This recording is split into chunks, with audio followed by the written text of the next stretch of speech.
نغسل سيارات، لكن احنا شيوخ في بلادنا رعية نطعم الناس مواطنين.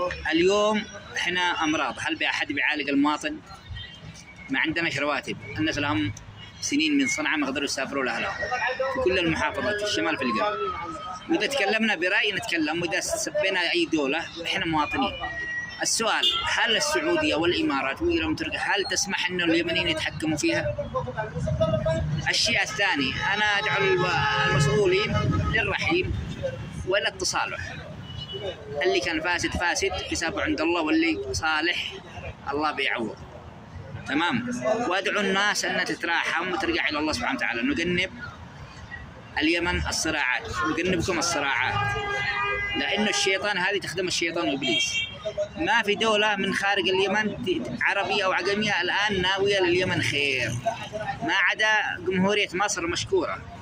تمام. هذه لكل اليمنيين. اليوم الناس في صنعاء فقراء، وفي تعز فقراء، وفي مارب فقراء، في عدن فقراء، في الحديدة فقراء، في كل المحافظات، في أبين، في شبوة. لازم تراعوا الناس هذولا. الناس ما عندهم كيس دقيق في البيت، ما عندهم علاج، الناس تموت في الشوارع، الناس تربط في الشوارع. اتقوا الله فينا. أنتم بطونكم مليانة. لا تزعلوا مني أيها المسائل. أنتم كنتم قبل المظاهرات والاحتجاجات الأولى قبل 2010 من عام 1990 وأنتم موجودين بالسلطة كمشايخ وزراء، ما شبعتم، والفلل كان معاكم، السيارة لكم.